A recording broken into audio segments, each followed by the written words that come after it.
Ragnar Lodbrok, est-ce que ce nom te dit quelque chose? Peut-être le connais-tu à travers des films ou des séries comme Viking, la série Netflix, mais connais-tu véritablement son histoire, ses légendes et la façon dont il a vécu?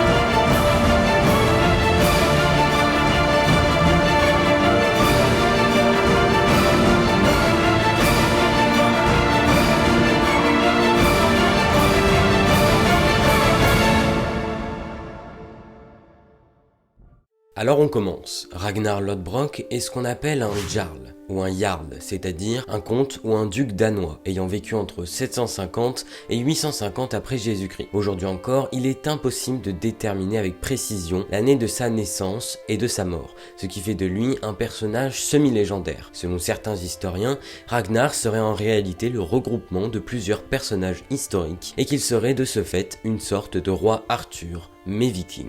En vieux narrois, Lodbrok signifie brévelu, et la légende raconte qu'il aurait hérité de ce nom après avoir vaincu deux immenses serpents en utilisant uniquement des braies velues et recouvertes de pois. Même si les récits ne sont pas unanimes et restent pour la plupart des légendes, Ragnar n'en reste pas moins un redoutable roi viking. La célébrité de Ragnar tient de son statut de seigneur de guerre et de sa fortune, en pillant les terres et les royaumes de l'Ouest. Il aurait, selon des récits, même attaqué des personnes alors qu'elles priaient dans des églises. Également leader spirituel, il utilisait des techniques de charge soudaine pour surprendre les forces bien organisées et disciplinées de ses ennemis. La cible principale de ces raids était la France, qui a d'ailleurs beaucoup souffert entre les mains de Ragnar Lodbrok et de ses hommes, jusqu'à même capturer Paris et réclamer au roi Charles le Chauve une rançon de 7000 livres pour que les Vikings s'en aillent.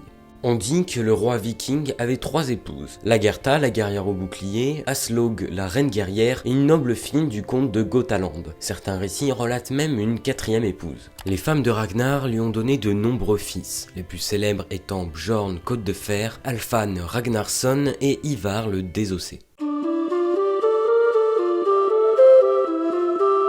Seule la source Gesta Danorum apporte quelques indices au sujet de Lagertha, la guerrière au bouclier. On y apprend que Ragnar et Lagertha se sont rencontrés durant l'invasion norvégienne. Là-bas, le roi de Suède tue le père de Ragnar, le roi Siward de Norvège, pendant une bataille. En conséquence, les femmes de la famille du roi Siward et d'autres personnes vivant à sa cour sont emprisonnées et placées dans un bordel pour y être humiliées.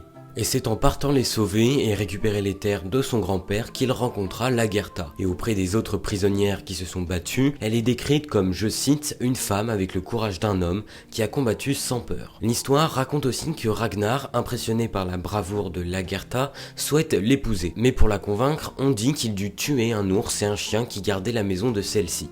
Et maintenant, nous allons parler de sa mort. Bien que le nom Ragnar signifie Dieu guerrier, il n'était finalement qu'un homme qui a eu droit à une fin pour le moins effroyable. Et bien que les références mythologiques vikings et celles des historiens sont différentes et relatent différemment la vie de Ragnar, elles s'accordent toutes à dire qu'il aurait bien péri dans une fosse aux serpents suite à sa capture par le roi de Northumbrie. Et maintenant, nous allons passer aux représentations du viking dans l'art populaire moderne. Dans le cinéma et la télévision, Ragnar Lodbrok est le héros principal de la série canado-irlandaise Viking. Il ne s'agit pas d'une reconstitution exacte de sa vie, mais plutôt d'une fiction qui reprend certains éléments de la vie des vikings au temps des invasions, et ce que Ragnar et son entourage auraient pu accomplir à cette époque. Pour ce qui est de la littérature, Ragnar apparaît dans plusieurs romans ou livres, mais pas forcément en tant que viking, comme dans le roman Le Vagabond des étoiles de Jack London, où le personnage principal Darwell Stunding revit les mémoires d'un personnage nommé Lodbrok, qui ira jusqu'à Jérusalem, ou encore dans la série de romans La Ferme des Dragons de Tade William, où Ragnar Lodbrok est un roi danois hors de son époque travaillant à la ferme. Et pour les jeux vidéo, là c'est pareil, on le retrouve dans pas mal d'œuvres, comme dans Civilization 4, où Ragnar est le chef des Vikings, ou encore dans Mount and Blade, un RPG où il est également le chef du royaume du Nord. Et pour la fin, Ragnar est cité dans un jeu plus récent, apparu en novembre 2020, du nom de Assassin's Creed Valhalla. Et voilà, c'est la fin de cette vidéo, j'espère que vous l'avez dévoré et que le sujet vous a intéressé. Si c'est le cas, comme d'habitude, n'hésitez pas à liker la vidéo, ça m'aide pour le référencement, à partager, commenter si l'envie y est, et vous abonner si ce n'est pas déjà fait. Et nous, on se retrouve vendredi prochain pour l'épisode 2 des expressions de la mythologie, et cette fois, nous allons parler de l'expression être médusé. Alors à la semaine prochaine.